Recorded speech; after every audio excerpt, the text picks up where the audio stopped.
আধা ঘন্টার বৃষ্টিতে ডুবে গেছে খুলনা নগরীর বেশিরভাগ এলাকা।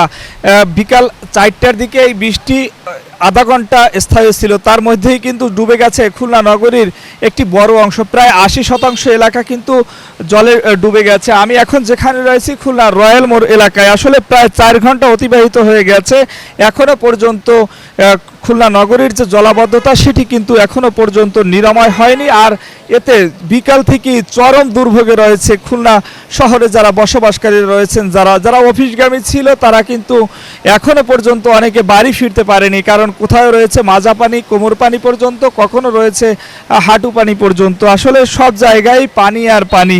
আমি কথা বলেছিলাম খুলনা সিটি কর্পোরেশনের সঙ্গে। সিটি কর্পোরেশনে বলছে যে এই জলাবদ্ধতা নিরসনের জন্য তারা কাজ করছেন, তবে এটি মূলত সিটি কর্পোরেশনের একেবারে মুখস্থ বক্তব্য। এটি তারা দীর্ঘদিন ধরেই দিয়ে আসছেন, তবে এর থেকে উত্তরণ কিন্তু এখনও পর্যন্ত ঘটছে না। আসলে যে খুলনা সিটি নগরীর যে ড্রেনেজ ব্যবস্থার আসলে সঠিকভাবে কাজ না করার কারণে এবং ড্রেনেজগুলা রক্ষণাবেক্ষণ না করার কারণেই খুলনা কিন্তু সিটি কর্পোরেশনের যে জলাবদ্ধতা, সেই জলাবদ্ধতা থেকে কিছুতেই মুক্তি মিলছে না। নগরবাসী বলছেন যে আসলে বৃষ্টি হলেই কিন্তু তাদের যে জলে ডুবতে হয় বা ঘন্টার পর ঘন্টায় যে তাদের এই দুর্ভোগ পোহাতে হয়, এর থেকে কবে যে মুক্তি মিলবে সে বিষয়ে কিন্তু তারা প্রশ্নের উত্তর খুঁজছে, কিন্তু তারা দীর্ঘদিনীয় সেই প্রশ্নের উত্তর তারা পায়নি। অর্থাৎ সিটি কর্পোরেশন বিভিন্ন সময় জলাবদ্ধতা নিরসনের নামে বড় বড় প্রকল্প হাতে নেয়, তবে কিন্তু সেই প্রকল্প বাস্তবায়নও ঠিকই করে, অর্থাৎ টাকার জায়গায় টাকা ব্যয় হয়, তবে এই জলাবদ্ধতা থেকে